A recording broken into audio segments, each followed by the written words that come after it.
Continuamos con la secuencia de los misterios de Dios. Vamos a ver en esta ocasión el misterio de las 7 estrellas y de los 7 candeleros de oro que aparecen en Apocalipsis. Esos secretos divinos que han sido revelados a los santos, en especial a los apóstoles y profetas neotestamentarios.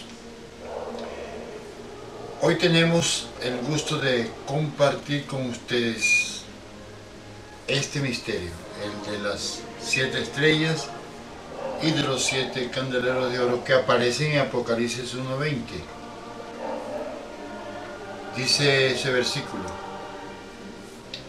el misterio de las 7 estrellas que has visto en mi diestra y de los 7 candeleros de oro.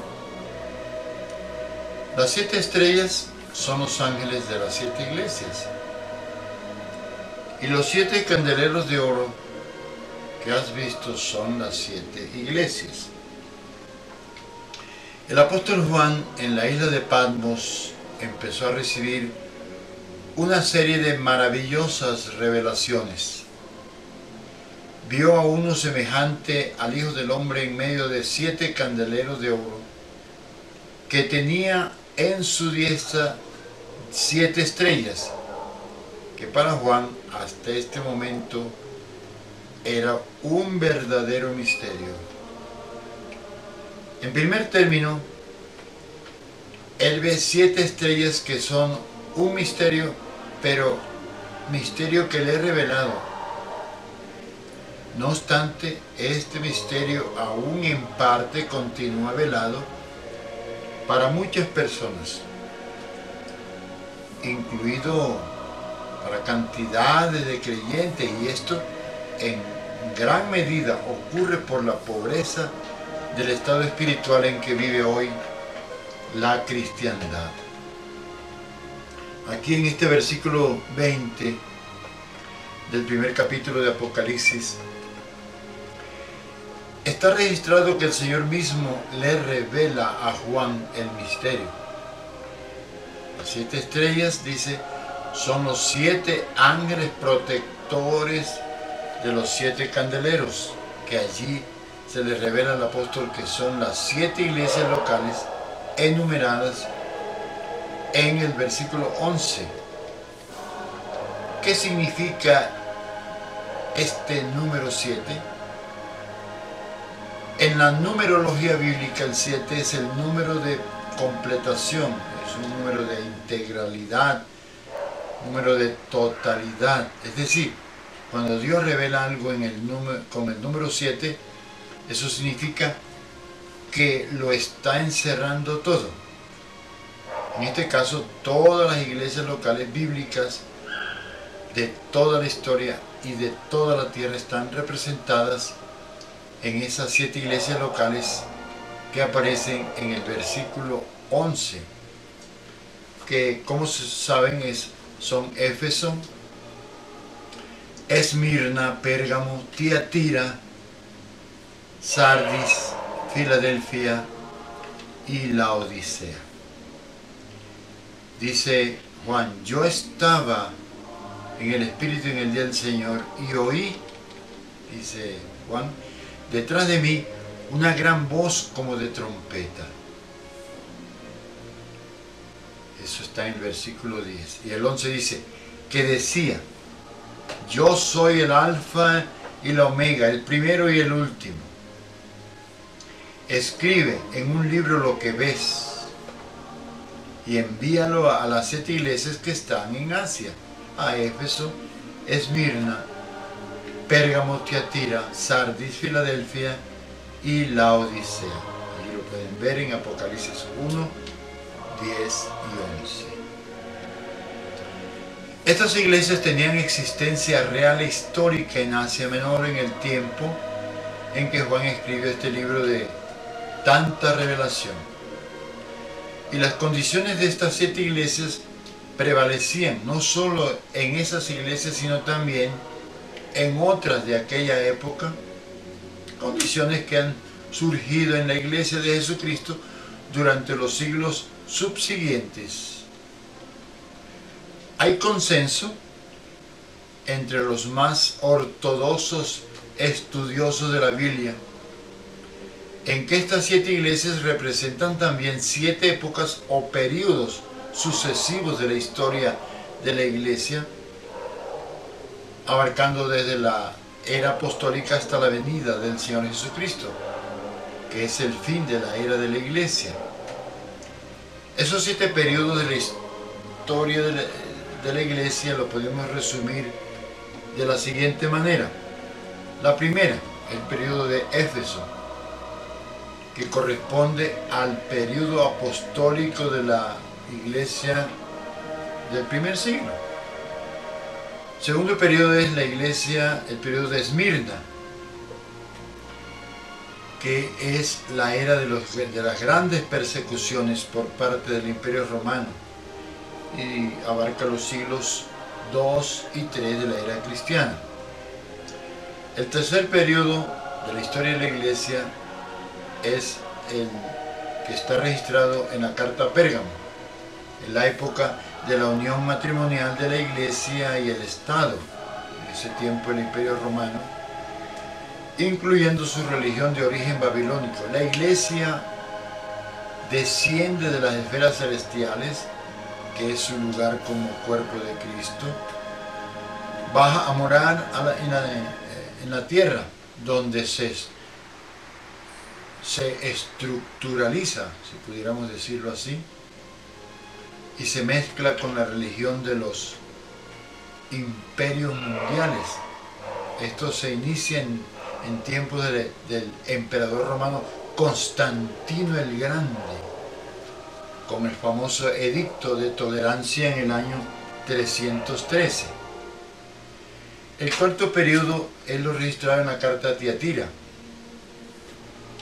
A raíz de la unión anterior de la Iglesia con el Estado, se fue gestando y desarrollando una religión cristiana herética, cuyo centro se consolidó en la Roma papal y dio origen a la Iglesia Católica Romana. El quinto periodo es el registrado en la carta a Sardis. Dios reaccionó ante la cautividad babilónica de la Iglesia y esta reacción comenzó con la reforma del siglo XVI, pero eso dio pie a múltiples divisiones con la formación de grandes y pequeñas organizaciones cristianas denominacionales. La reforma, como se sabe, comenzó en 1517, cuyo epicentro en ese momento fue Alemania, aunque se registró también movimientos reformadores en otros países. El sexto periodo fue el de la Iglesia, el que está registrado en la Iglesia a Filadelfia. Allí tenemos entonces unos principios que queremos resumir de la siguiente manera. Fue la segunda reacción. La primera fue con Sardis ante la Roma papal, y esta reacción fue ante ya la Iglesia fraccionada en denominaciones. Fue la segunda reacción de Dios ahora frente a la reforma para restaurar su Iglesia, que fue alrededor de por ahí del año 1820 en varias ciudades de Gran Bretaña. Allí describe las características de la Iglesia que el Señor está restaurando. En este momento esa reacción, esa restauración no ha terminado. Entonces es una iglesia que guarda la palabra de Dios y no cambia el nombre de Cristo por diferentes nombres impuestos por los hombres. El último periodo, que es el séptimo, está registrado en la carta a la iglesia en la Odisea. La carta a esta iglesia describe la actual apostasía en la cristiandad. Bueno, respecto de los ángeles, así como Cristo tenía contacto permanente con los ángeles del cielo desde su nacimiento, del mismo modo, cada iglesia local donde la presencia del Señor sea permanente, cuya luz se refleja como el candelero de Dios, es asistida y guardada por los ángeles del cielo, los cuales son comandados por un ángel especial cuya presencia la revelación denomina estrella. ¿Por qué la iglesia local, como candelero de Dios, hace parte de la lista de los misterios de Dios? ¿Qué es una iglesia local bíblica? Comenzamos por decir que una iglesia local bíblica no es una congregación denominacional de las que abundan en el mundo en los tiempos modernos. En el libro de los Hechos, las cartas de Pablo e incluso Apocalipsis, esa clase de congregación que ostente un nombre, un templo, un pastor, una personería jurídica y demás, es extraña. Allí no lo encuentras. La iglesia bíblica comprende la totalidad de los creyentes de un lugar determinado, reunidos juntos en comunión unos con otros, partiendo el pan y adorando a Dios por las casas, perseverando en la doctrina de los apóstoles, cuya vida, fundamento y razón de existir es Cristo. De ahí que la iglesia local bíblica esté revelada por un candelero de oro de 7 lámparas indefectiblemente unidas y alimentadas por un solo depósito de aceite. Hagamos un resumen en el campo de la simbología en torno a esta revelación. En el Antiguo Testamento el pueblo hebreo era la congregación de Dios, y el pueblo en sus jornadas por el desierto acampaba aguardando el orden establecido por Dios. Iban camino a la tierra prometida. Entonces todas las familias que componían cada tribu armaban sus tiendas en su lugar respectivo conforme los 4 puntos cardinales, y todas las tribus según su bandera se ubicaban en torno del tabernáculo de Dios, pues Dios siempre ocupa el centro de su pueblo. Entonces, el tabernáculo de reunión, como lo puedes estudiar en Éxodo 25 y Hebreos 9, allí donde moraba Dios entre su pueblo, estaba formado por 3 partes principales: el atrio, que estaba ya a la entrada, el lugar santo y por último el lugar santísimo. En el lugar santísimo estaba el arca del pacto, que es Cristo. Cristo es el centro de todo. Sin Cristo no hay iglesia. Él es la cabeza. En el atrio estaba el altar de bronce, el altar de los sacrificios, era tipo de la cruz, donde es derramada la sangre, tipo de la muerte, donde fue sacrificado el Cordero de Dios. Hay que morir para hacer la obra de Dios. También estaba allí la fuente de que es símbolo de juicio. Perdón, el altar era de bronce, que es símbolo de juicio. Y una vez pasados por la cruz y lavados en la fuente, ya podemos entrar al lugar santo. Ya podemos tener participación con la iglesia. Porque hemos pasado por la muerte y hemos sido lavados por la palabra y el Espíritu Santo. Entonces, una vez pasado, ya podemos tener comunión con todos los santos. Ya podemos tener participación con la iglesia. Entonces, en el lugar santo, estaba la mesa de los panes de la proposición, que es el tipo de la comunión de los santos. Estaba el altar del incienso y el candelero de oro. Para tener perfecta comunión con los santos, antes debemos pasar por la cruz, morir a nosotros mismos. Entonces, en la tipología es muy significativo este candelero de oro que estaba en el lugar santo. El oro, como símbolo de la naturaleza divina, nos indica la verdadera esencia de la iglesia como cuerpo de Cristo. Pero es muy diciente que el candelero es conformado por una sola pieza labrada a martillo, que nos habla de su unidad y a la vez del precio pagado para darle vida a la iglesia. Es el candelero. Dice el versículo 16, tenía en su diestra 7 estrellas.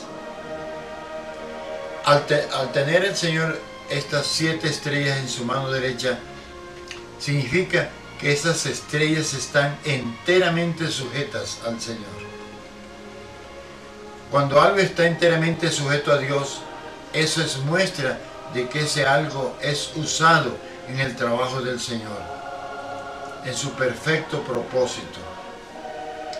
Aquí estamos viendo que nuestra situación es ayudada por el ministerio de los ángeles y nosotros, en la medida que andamos en la voluntad de Dios, percibimos esa protección. Claro, esos seres angelicales llamados aquí estrellas mantienen íntima relación con los ancianos de las iglesias locales. Al recibir plenamente la revelación de este misterio, se tiene bien definido lo que es la iglesia y cuál es el fundamento de su unidad. Recordemos que la auténtica unidad de la iglesia y la comunión entre los santos trae como consecuencia poder espiritual. Al comienzo los esfuerzos pueden parecer artificiales, pero luego eso debe traducirse en una verdadera restauración orgánica de la vida corporativa de la iglesia. Y ese trabajo debe comenzar con el candelero, con la iglesia local. La iglesia local es el resultado de la restauración, óigase bien, restauración orgánica de la vida corporativa de los santos.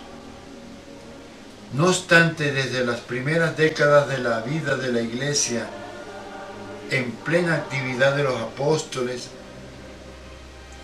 ya se manifestaba entre los hombres las ambiciones personales cargadas de codicia, que en la historia de la iglesia producirían grandes desbandadas entre los santos. Pero el caso, como el caso de Pablo, digamos, como ilustración narrado en el libro de los Hechos,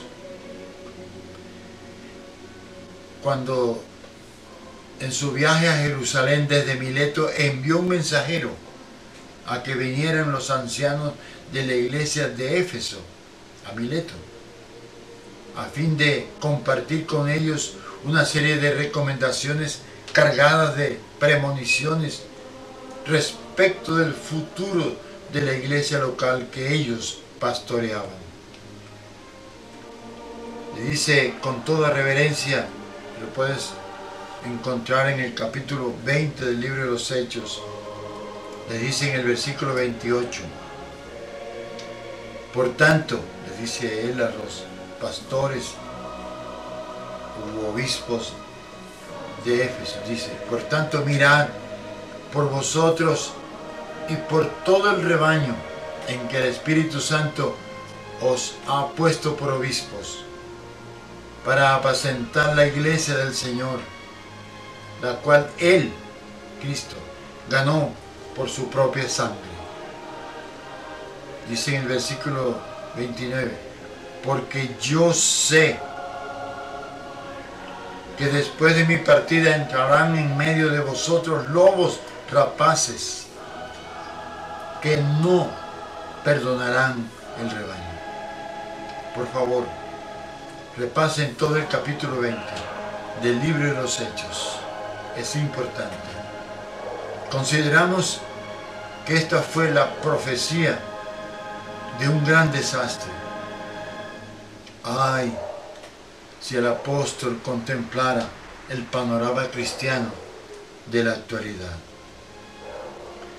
La iglesia local bíblica es constantemente vigilada por los hombres, por los ángeles y por los demonios. La primera impresión que una iglesia debe transmitir es la vida divina. ¿Por qué una iglesia local es considerada un candelero? Porque el testimonio de una iglesia no se mide por el grado de crecimiento numérico, ni conocimiento intelectual y mental, sino por la madurez espiritual como consecuencia de la alimentación en el conocimiento del Señor. Más allá incluso de los métodos usados por la epistemología, ese conocimiento guarda estrecha relación con la llenura del Espíritu Santo y la medida del don de Cristo en sus miembros. Pero para que ese conocimiento produzca su fruto, debe ir acompañado por la poderosa virtud de la cruz, de la negación del yo, de la formación de Cristo mismo en cada creyente. La iglesia local es considerada un candelero porque debe brillar a la luz de la presencia del Señor Jesús. La congregación local es algo que nace del cielo, dotada de luz del cielo. Si mi vida espiritual refleja el testimonio práctico de mi conocimiento del Señor, de que ando en su voluntad, eso se refleja tal como los rayos de la luz de un candelero. Es importante saberlo. Si la cristiandad se ha convertido en un gigantesco árbol donde anidan aves de toda especie, sería un verdadero fraude tratar de construir una unidad artificial de tal estructura religiosa. Dios revela en su palabra que la iglesia está lejos de ser una institución artificial, sino que es un cuerpo que brota de la vida divina. Si tú quieres saber qué es la iglesia, debes conocer la revelación bíblica de quién es Jesucristo. Porque Jesucristo es la iglesia misma, es su esencia, es su vida. Gracias por escucharme. Sean benditos todos en el nombre del Señor Jesús.